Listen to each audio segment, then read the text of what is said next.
well, they're existing over here, we're existing over here, and maybe we're supposed to mingle, maybe we're not. Do you Hmm. think when we see these things, the Bigfoots or the ghosts or the UFOs, like, do you personally think they're just as surprised to come into contact with us as we are of them? I always go back to like, is the ghost just as scared to see us when they see us in their home or Yeah. whatnot? You know, what do So you think of so that that's theory?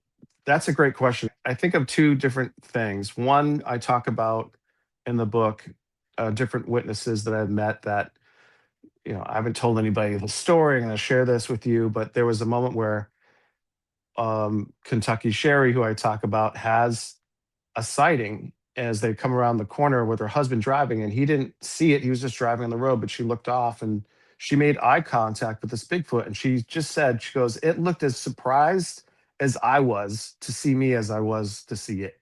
Yeah.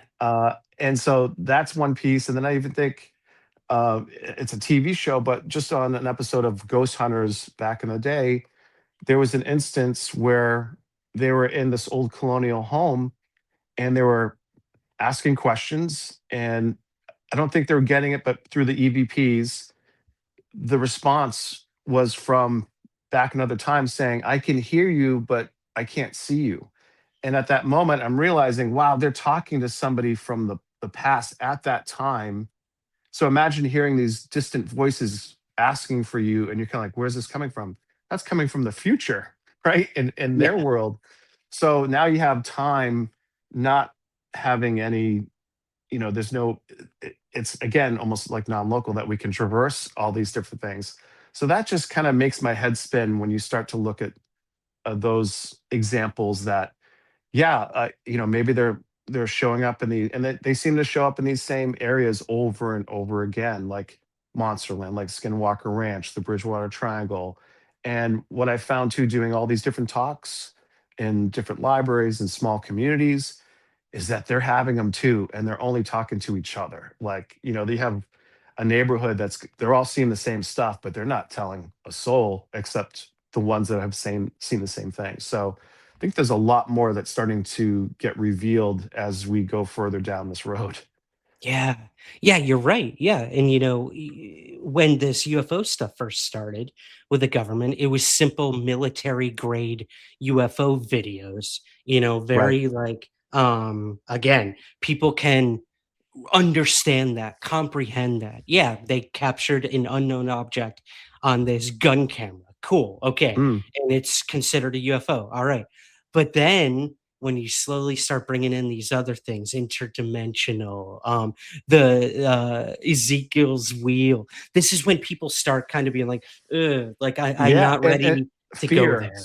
Yeah. fear starts to come up, right? Because it starts to conflict with your religious beliefs. So, like, Yes. I was brought up Catholic, and I talk about this in the book, then Pentecostal. I now consider myself Buddhist, Christian, like a quasi of those things.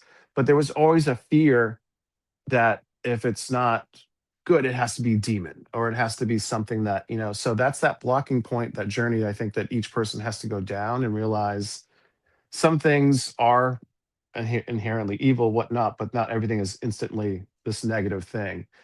And a lot of these abduction experiencers, talk about, wow, this was like I think the group Free, Ray Hernandez, where they looked at 80% of these cases that they analyzed were healing events or something positive, where initially it was fear, but then there was a positive piece behind that. And so that, again, borders the line of angels, and like Betty Andreasen who was Yeah. from Leominster, she equated her experiences as being angelic in encountering all these different Nordic beings, the Greys, and all this different stuff since she was 7 years old.